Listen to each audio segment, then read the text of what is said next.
growing up, I just knew I wanted to do something to make a change. I don't know how, I don't know for what, I don't know how it will happen, nothing. I had no plans. But I knew I wanted to make a change. And I also knew that, I care about the environment and yeah, I knew I wanted to do something in that field. I had no idea and then I forgot about it.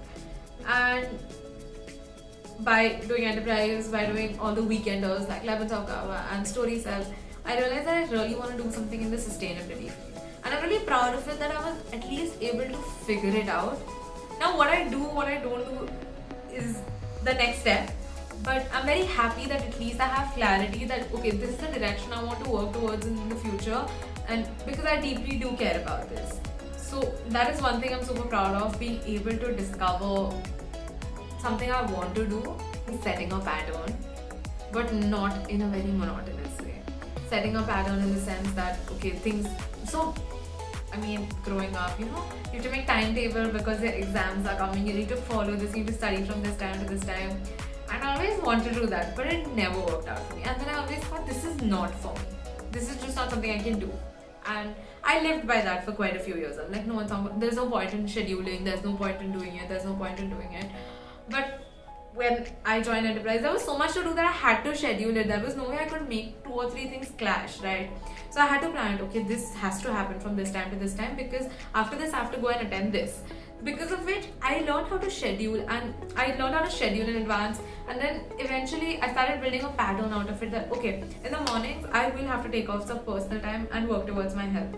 Then this time to this time I will set all the meetings because that's the time where usually the person who I'm working with and I am free, so that I can schedule it this time according to our convenience. Because of which I got into a really good pattern right now. I sleep on time. I like to think I live a quite a healthy lifestyle, and it wouldn't have happened if it wasn't for enterprise, because it really gave me that sense. Again, I think I've mentioned it again and again, but it gave me that sense of responsibility towards things, which not only professionally but also personally, in terms of relationships, health, taking some me time off, everything in that whole sense. It really helped me build a pattern and sort of stick to it. It's been a year and I've been working out for a year now, and now that I think about it, because I just realized this, it's crazy. I wouldn't have done it otherwise. So that's something I have developed in the past 1 year, 100%. Back in Feb, I had my first podcast come out.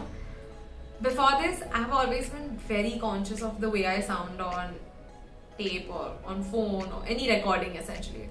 And I was super not comfortable with doing it because I've also been told that I have a man's voice in these recordings, so I was very insecure about it.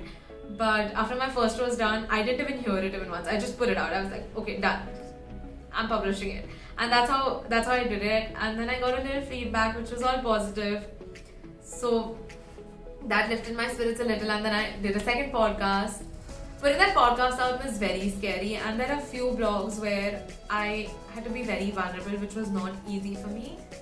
So the confection process really had an impact on me in the past 1 year, and I think my writing has also improved because of that, and I'm super grateful for that.